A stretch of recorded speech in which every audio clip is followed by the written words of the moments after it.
There is a crisis of confidence in companies out there that are no longer confident that they will be able to handle a crisis. There was a recent survey that found that there is a broad vulnerability gap between awareness of threats and preparation and compared to how to actually handle them. Today on the podcast, I'm speaking with Robert Burton, and he is a principal at PreparedEx, and he manages a team of crisis management professionals. So he supports clients in their crisis, emergency, security, and business continuity plans when there's an event on the horizon. He is going to speak about the different types of crisis planning that you can have. And he's also a founder of the International Crisis Management Conference. So he has heard firsthand from speakers about how they manage crises at their companies, including me. That's where I first met him. So take a listen today to Robert Burton. If you work for an organization or you run an organization that knows right now that they are not ready for a crisis.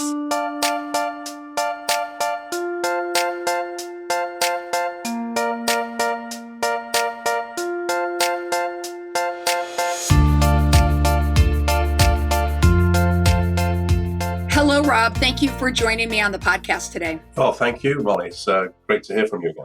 Yeah, and you and I first met when I spoke. You put on an amazing conference, the International Crisis Management Conference. I attended it last May in Newport, Rhode Island, and you brought together a collection of such interesting people, not only to speak about crisis preparedness and crisis management, but also all of your participants in the room, I found, were people from, just a smattering of different organizations that you wouldn't traditionally think would need a crisis plan. But really, at the end of the day, almost every organization does. Wouldn't you agree? Well, for sure, yes. And I appreciate you mentioning the conference. We put that on every year. And that was our fourth one. We have typically done them in Boston, but we brought it to Rhode Island this year. And we'll be doing it again in the spring next year. So thanks for mentioning that. But yes, as it relates to, plans, you're right. We're surprised every year the type of individuals that come together and the organizations that they represent. And it's, a wide breadth of, different individuals from different sectors and all kinds of weird and wonderful businesses that you've, never even thought of. Certainly when you start to think about, the strawberry producers in California, and they have, they're concerned about protecting, their business and their assets and, protecting their business from a crisis standpoint. You start to think, well, if the strawberry farmers are concerned about that, then certainly the Fortune 500 should be, and they certainly are. Oh, they absolutely are. And I remember sitting next to someone at lunch and thinking to myself, I would never suspect that this company would need a crisis manager. And sure enough, not a few months later, there we are, front page, New York Times, network news. They were in a full crisis. So I thought, what timing that person ended up at your conference. Sure. Yeah, and I think that's a great segue into the needs for a crisis plan and the traditional way of looking at crisis planning. I've been in this business now for some 15, 16 years. The traditional way was to, create a plan for, as many scenarios that we can consider, the common scenarios as an organization. There may be 4, there may be 6, there may be 10, but typically there's only a few that we're really concerned about. So there would be a specific plan for each of those. But in today's world that we live in, and as you know from your podcast here and the work that you do within this, specifically in the crisis communication field, we can get hit with any type of event at any time, any type of crisis at any time. So we've got to be flexible. So in terms of planning, an organization needs to have a set of tools and resources to be able to respond quickly to any event. And we certainly don't advocate being specific, having specific plans, although there are some instances where, they're advisable, but, cyber being one of them, and that's a separate team within the organization. But as it relates to, just general crisis management response, you need to be flexible. And Rob, you had mentioned your experience, and I couldn't go a step further in the podcast without mentioning you have a British lilt to your accent. Yeah. So what is your experience that brings you to crisis management in the U.S.? Yeah, so it was really interesting. I was in the military back in the UK for 13 years.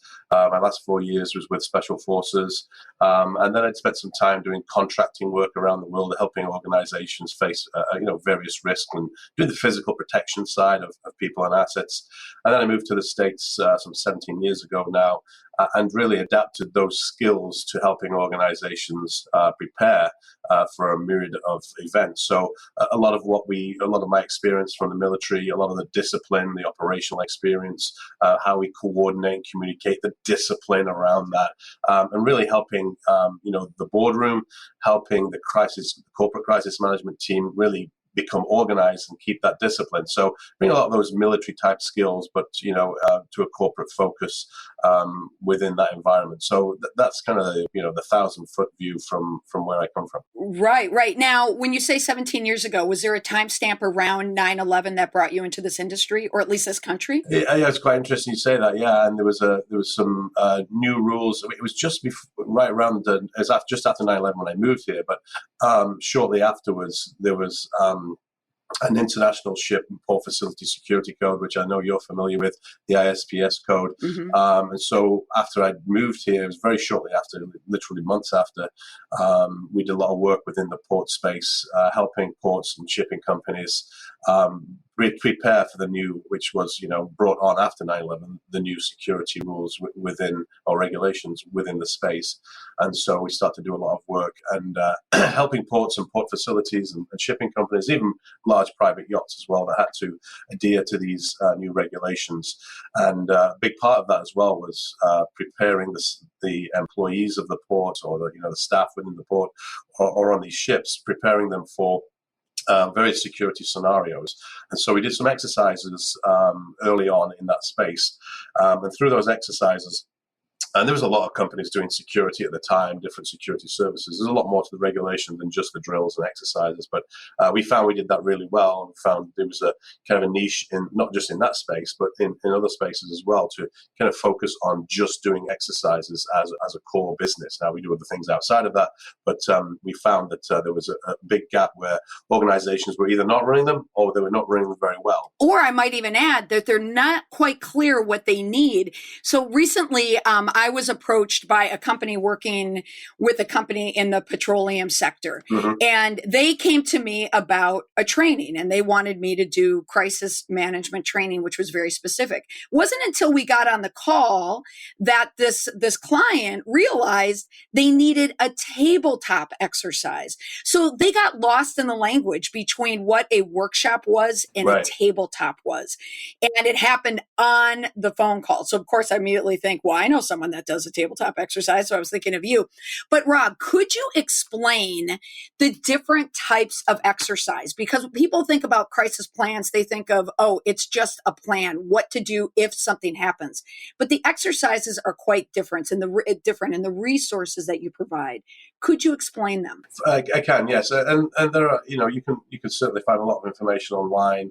I know the Department of Homeland Security, or certainly FEMA now, I think the last time I looked, they have 10 different types of exercises that they explain and the differences between them. But they can be, you can get complicated with it. What are the common ones? What are the common ones that a business would need? Yeah, we're breaking that down to about 4 or 5. Okay. The first one is a tabletop exercise, which is a really the easiest one to put together. We literally sit around the table and we discuss a problem that we may be faced with as an organization, and we walk through the various stages of how we deal with that. So limited amount of resources. You can do them over a couple of hours, or you can spend the day doing them depending on how much time you have. So that's the easiest one to put together. The next one is a functional exercise, a little bit more advanced. So this is where typically an organization has done a number of tabletops and they want to take it to the next level. So functional is where we have a team sat in their own environment and we have another team sat in their own environment, but they're working together. So you may have a team at a port facility, for instance, Mm-hmm. and then you have a team at the port authority that may be coordinating with the facility, discussing an issue. So we're using, resources in terms of our communications. We're actually connecting via phones. We're using our plans and we're validating, how we're going to coordinate through an issue. So a little bit more advanced in terms of putting together, but again, typically a step up from the tabletop. The next one is a full-scale exercise where from top to bottom, We may have a team again at one of our locations around the world, and it may just be an office building that's got a fire, Mm-hmm. or it may be some kind of event that's going on, a protest in Hong Kong, for instance, that's impacting us.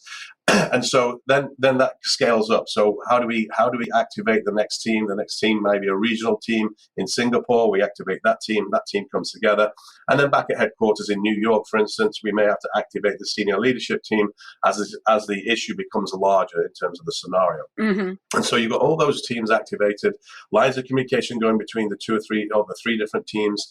You may then be sending messages to the board. There may be a briefing for the board to keep the board up to speed with what's going on in the scenario. And so, more complicated in terms of, multiple teams from top to bottom being coordinated through a simulated exercise. And again, typically known as a full-scale exercise because you're validating from top to bottom. Okay. And what would you call a corporate war game? Yeah, we put those in the bracket of more strategic focused, smaller game where we're focused on the board or the senior leadership team, and we're really strategizing on some complex, very detailed issues that we may be faced with. So less about how we come together as a team and deal with the common issues that we may have to deal with, but more about a very challenging issue that we want to figure out how we would get through. So that's typically more strategic focus, less time, so 2-3 hours, but with a very narrow focus on dealing with a specific challenge that we want to look at. Right. Okay. Now, Rob, you had mentioned the Hong Kong protest. When those stories were happening recently, my crisis management brain immediately went to the airport where it was chaos. Chaos ensued. Now, it made me wonder, did that airport have some type of crisis plan that would help them organize a protest that happens in an airport? And then recently in the news, as you and I record this, the Hard Rock Cafe in New Orleans, it's under construction. It collapsed. There's 2 fatalities. So many of these incidents that happen, they are the unknown unknowns that are very difficult to prepare for.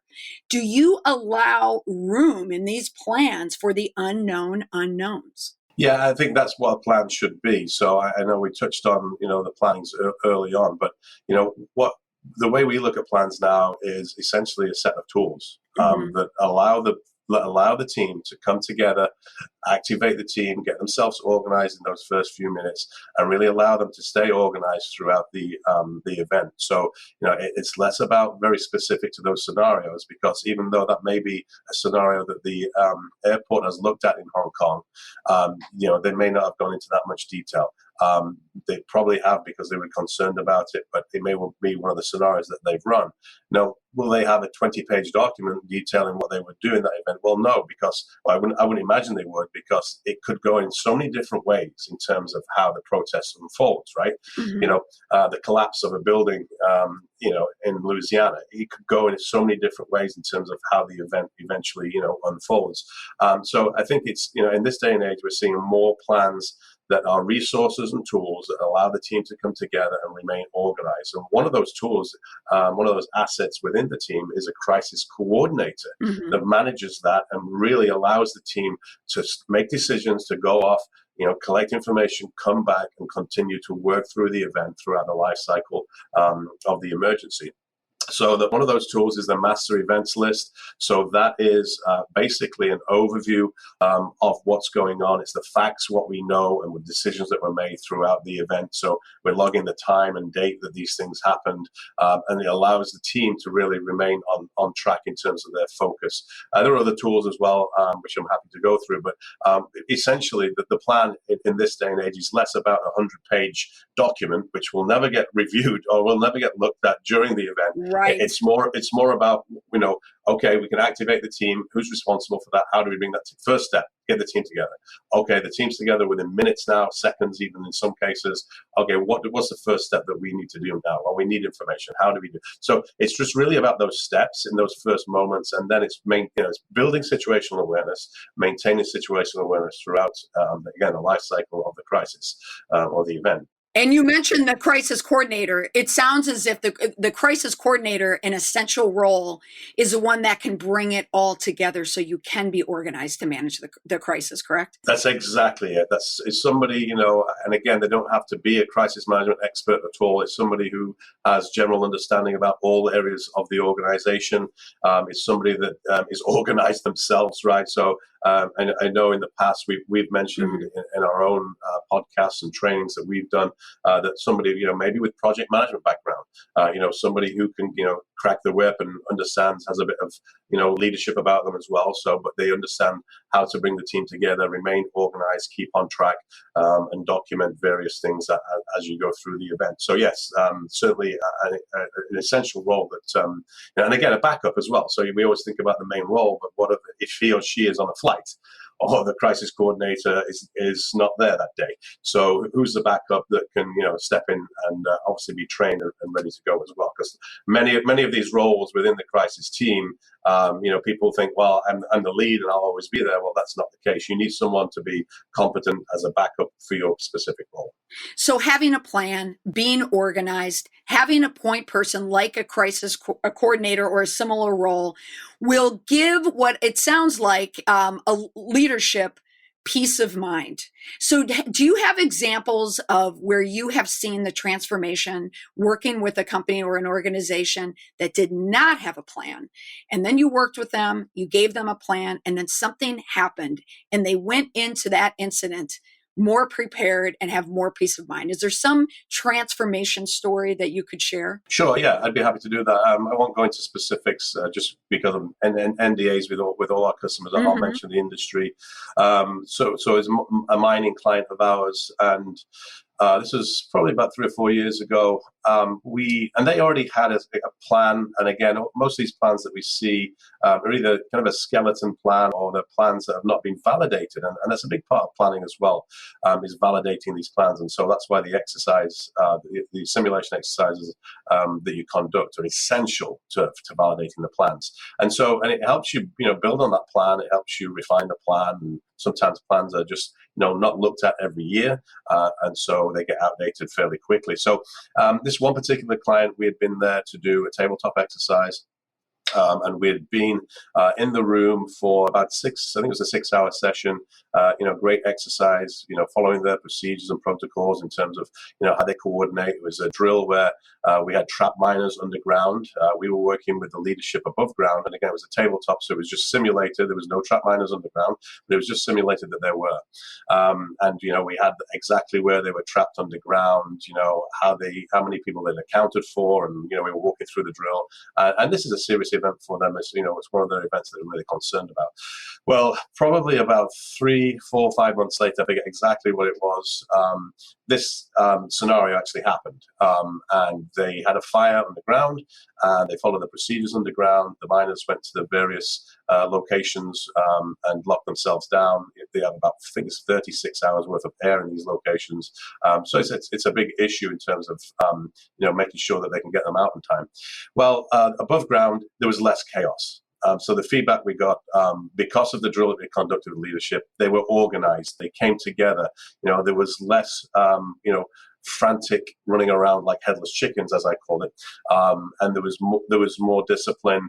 There was a calmness about it. There was better communication because of it. And I remember getting a great email from the customer, just basically, it was a couple of days after the event, saying that, thanks to these drills, this team felt that they were better organized. They were better organized to deal with the event. So it's always great to get validation back from the customers, and obviously, ultimately, help them respond to a real event based on the simulations that we conducted, some months earlier. And a mine rescue, of course, there was the Chilean mine rescue, from almost a decade ago, right. But yet that is a story you will always hear pop up, that they could be in a coal mine. Like every once in a while, you'll hear that. So it does speak to this idea of organizations planning for any type of crisis. And I know a lot of clients think it's just a big company that will need it, but that's not true. You would say there are a lot of mid-sized and small companies that need to plan for a crisis, correct? Yeah, and I think as through social media and traditional media, we hear about all kinds of events that are happening to all kinds of different businesses now, and I think again from just think about reputation as an investor of a small to medium sized business. You want to know that the organization that you've invested in is as strong as possible, and as more and more of these smaller to mid sized businesses get exposed because they weren't prepared, and some event impacts them, and it does get out on, and again, it may be local, right? It could be a local business, but still, if you're in a local community, serving that community, and the word gets out there that there's some issue with the business because they didn't have a crisis plan, or the issue pops up in the media, and then they have to try and deal with that from a reputational standpoint. So I think the more that happens, again, locally, regionally, and globally, I think the more that small and medium-sized businesses realize that they have to do something in terms of crisis planning, and that's certainly what we see at the International Crisis Management Conference, as you mentioned at the beginning. All kinds of small business owners coming, trying to find out and figure out what they're to do with regards to crisis planning. And Rob, you do an excellent job of getting the word out about the importance of crisis planning. You're very active on social media yourself. I follow you on LinkedIn, and you put you put videos up, which I love seeing. You have a whiteboard Wednesday where you explain some basic goal that you want to achieve or some needs surrounding crisis planning. So I definitely encourage my listeners to follow you on LinkedIn and to look up PreparedEx, because I consider you just really a premier crisis management planning firm. You cover it from A to Z. Well, we really appreciate that, Molly. And I know, loved working with you at the conference, and hopefully we'll get to work some more. Yeah, look, I just have a passion for these simulation exercises and crisis planning in general, and it continues through the feedback that we get from our customers. The enjoyment that we see, we get sometimes, and it's quite embarrassing, being British, but sometimes these sessions will end, and there'll be the team that's been through the session will start clapping. And now I'm hoping they're clapping themselves, but they're also thankful, and we'll get thanked. People will walk up to us afterwards. I mean, remember again, the same client actually, but in a different part of the world, the mining client. This one gentleman has been in the industry for 37 years, and these are hardcore miners who have been spent a lot of time on the ground, but have moved up into managerial roles. And he came up to me and said, "I've been in this business 37 years. The business has been through 3 changes in ownership, and this is the best training I've ever had." And that for me was just like, I said, that's what makes it all worthwhile to me. If you've got somebody who's been in that field for that long, who comes up and thanks you in that way, it just makes me want to wake up in the morning and carry on, doing what we do. And I believe that, having been in a room and seen the people and watch every word that you say, and you put together such a good event and a critical event that is so helpful. So many times people sit in a conference and their eyes glaze over, but your conference really brought some hardcore tactics and strategies that companies can use. So Rob, I want to thank you so much for taking the time to speak with me and talking about the importance of simulation exercises, crisis management planning. Of course, you have your company PreparedEx, and then also the International Crisis Management Conference, which pops up once a year. So Rob, thank you so much for taking the time to join me. No problem. Thanks again, Molly. I want to thank my guest, Rob Burton, for joining me today to speak about how to build confidence and resiliency when it comes to managing a crisis. You can find more information about Rob's company, PreparedEx.com, on his website. Thanks for joining me today. We'll speak to you next week on the Confident Communications Podcast.